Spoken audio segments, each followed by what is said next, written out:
Hi friends, and welcome to Book a Day for Little Learners. Friends, today we're going to read this wonderful story called Owl Moon by Jane Yolen and illustrated by John Schoenherr.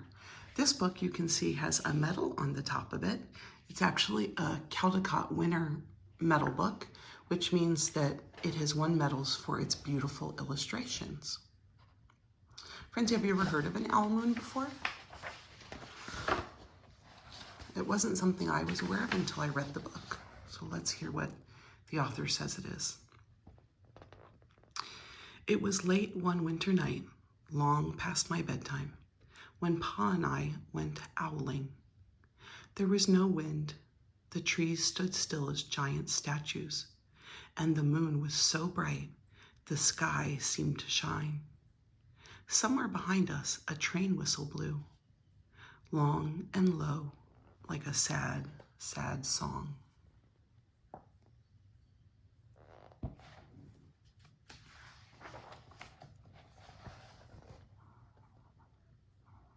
I could hear it through the woolen cap Pa had pulled down over my ears. A farm dog answered the train, and then a second dog joined in. They sang out, trains and dogs, for a real long time. And when their voices faded away, it was as quiet as a dream. We walked on toward the woods, Pa and I.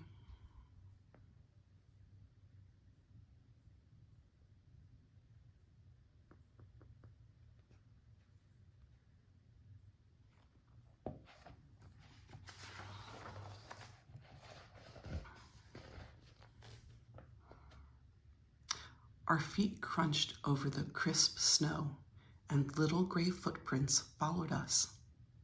Pa made a long shadow, but mine was short and round. I had to run after him every now and then to keep up. And my short, round shadow bumped after me. But I never called out. If you go owling, you have to be quiet. That's what Pa always says. I had been waiting to go owling with Pa for a long, long time.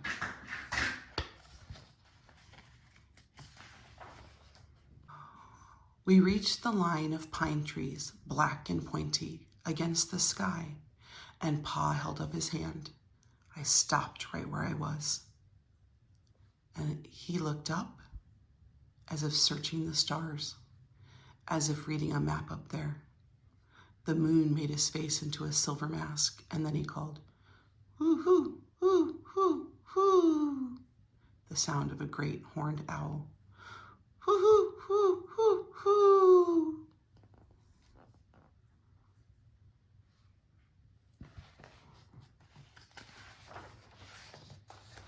Again, he called out, and then again.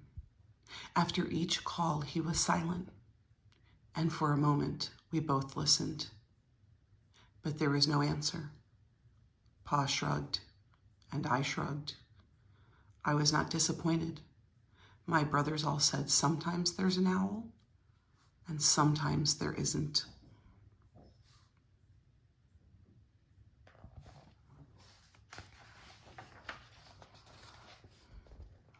We walked on. I could feel the cold as if someone's icy hand was palm down on my back, and my nose and the tops of my cheeks felt cold and hot at the same time. But I never said a word. If you go owling, you have to be quiet and make your own heat.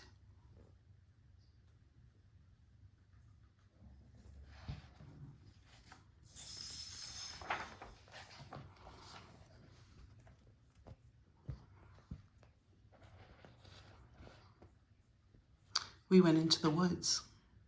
The shadows were the blackest things I had ever seen. They stained the white snow. My mouth felt furry, for the scarf over it was wet and warm.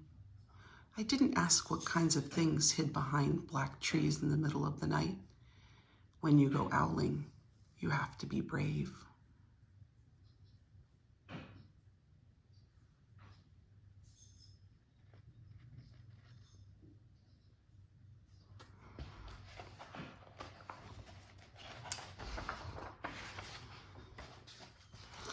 Then we came to a clearing in the dark woods. The moon was high above us. It seemed to fit exactly over the center of the clearing, and the snow below it was whiter than the milk in a cereal bowl.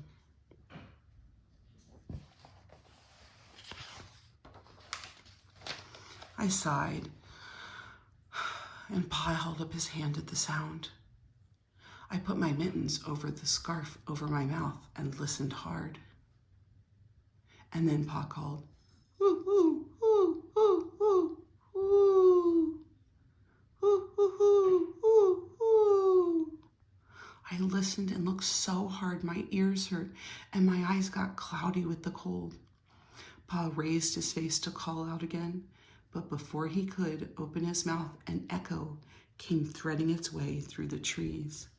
Ooh, ooh, ooh, ooh, ooh.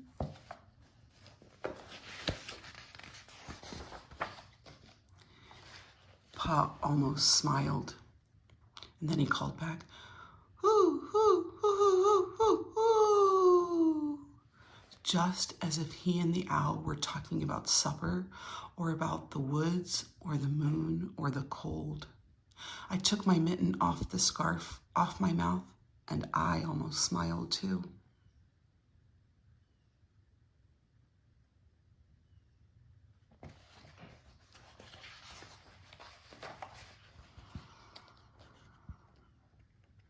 The owl's call came closer from high up in the trees on the edge of the meadow.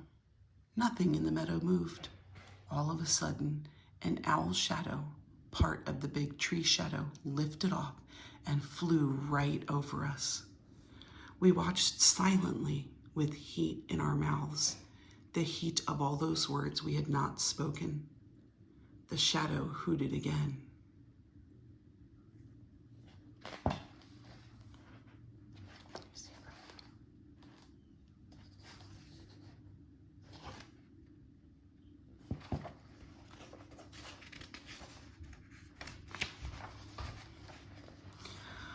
Pa turned on his big flashlight and caught the owl just as it was landing on a branch.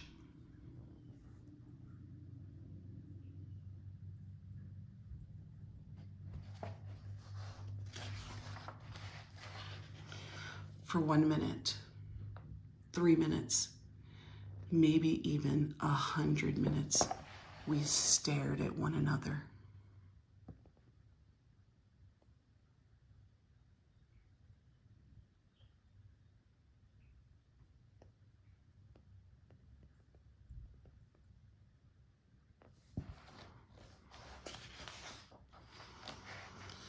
Then the owl pumped its great wings and lifted off the branch, like a shadow without sound. It flew back into the forest. "Time to go home," Pa said to me. I knew then I could talk. I could even laugh out loud.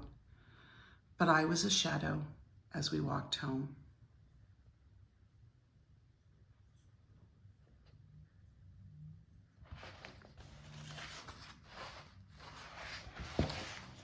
When you go owling, you don't need words or warmth or anything but hope. That's what Pa says. The kind of hope that flies on silent wings under a shining owl moon.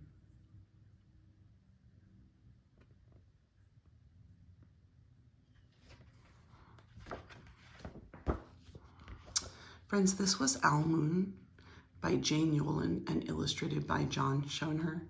Friends, I hope you enjoyed that book as much as I do. Every time I read it, it just gives me a sense of peace and calmness because of the words that the author uses and the illustrations that the artist created. So friends, in this story, this child went out with their father and they were going on an adventure to find an owl when it was cold and snowy outside. This was a special bonding experience between the child and the father. It was something special that the child got to do that they had been waiting a really long time to do, partly because they had heard about it from their older brothers. I hope you enjoyed our video and that you give our story a thumbs up. I hope you subscribe to our channel as we present a new video every single day. I hope to see you tomorrow, friends. Until then,